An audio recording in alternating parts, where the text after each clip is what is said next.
Nottingham gang leader Craig Moran went on the run shortly after police intercepted 4 kilos of cocaine and 2 kilos of heroin on its way from Manchester to Nottingham. Jumping in the back of the lorry, Moran, now 43, had fled to Dover before making his way through France and Spain. In Marbella, his criminal lifestyle caught up with him when he was shot through the hands and kneecaps and received a serious wound to his face.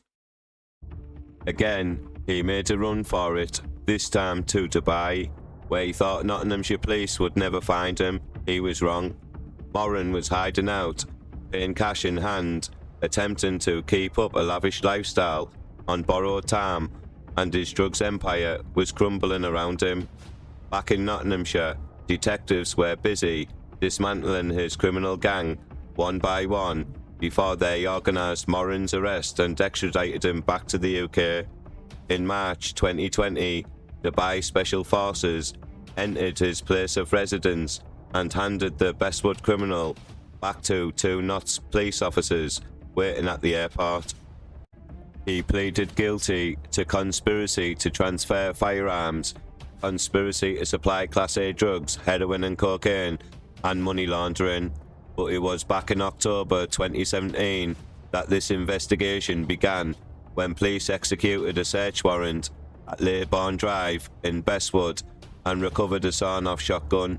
It was this weapon that helped police uncover a major drugs and weapons line between Manchester and Nottingham. This included Moran, who headed up the Nottingham operation, and Jody Danson, age 43, who ran the operation in Salford. A forensic examination of this weapon found it had been used in Manchester, and it now contained the DNA of Callum Sims, the cousin of Moran. In November 2017, police arrived in Morrell Bank in Bestwood after a car rolled down the road and crashed into another vehicle. There was no one behind the wheel, but inside the car there were 2 handguns, 4 packages of mixing agent used for cocaine. The vehicle had also been stolen from Netherfield a few days previously and was now parked next to Sims' address.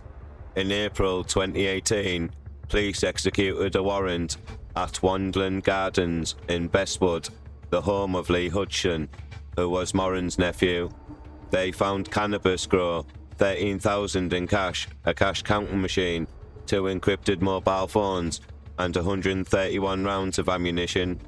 East Midlands Special Operations Unit were brought in and started to build up a picture of what was happening.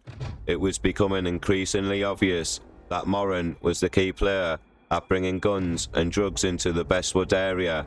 Throughout the investigation, police uncovered a significant number of courier trips between Manchester and Nottingham by Moran's gang.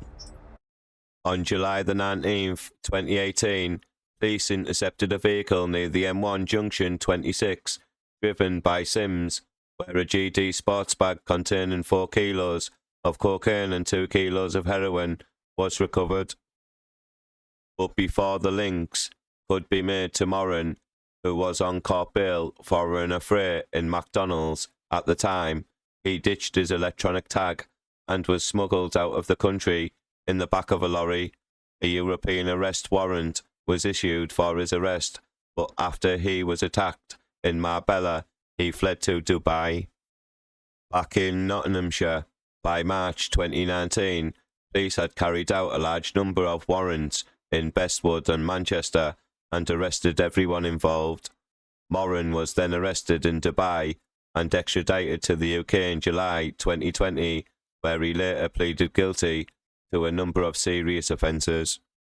Assistant Chief Constable for Nottinghamshire Police Rob Griffin said, "There is no doubt this organised criminal group were responsible for bringing large amounts of cocaine and heroin into Nottingham, as well as firearms and ammunition. We had made great strides in the Bestwood to rid the area of this type of activity, and Moran and his gang were intent on bringing it back. Moran may have thought that by going on the run he would escape justice, but he was very wrong. Moran had no legitimate means of income but drove an £80,000 Range Rover Sport, which cost him over £1,200 a month to lease, and had an appetite for designer clothing and expensive hotels. He claimed to work as a fitness instructor and achieved high earnings through hard work, but there is no evidence whatsoever that was the case. Instead, he lived a stereotypical gangster lifestyle, which finally caught up with him. He made payments exclusively in cash and thought he was above the law, even trying to set up a new life for himself in Dubai. But through the extensive work of the detectives and neighbourhood officers, the police were building up a strong case to ensure this man was brought to justice. There is no doubt Moran led the Nottingham organised criminal group. A number of his criminal associates were close friends and family members. Lee Hudson was the face of the operation in Nottingham, organising couriers and dealers such as Sims and Kirk. The criminal group had access to firearms and ammunition as tools of the trade required to protect a high-value criminal business. This expert investigation by the East Midlands Special Operations Unit shows how persistent the police were at ensuring those who cause the most harm to our communities and try and make money through crime will be dealt with robustly, and their operations will be shut down. I hope it sends out a clear warning to others who think they can run drugs operations in our city and county. We will use all the investigative tools necessary to ensure we take their so-called drugs empires away from them. Please like this video, please comment, and don't forget to subscribe to my crime channel. Thank you.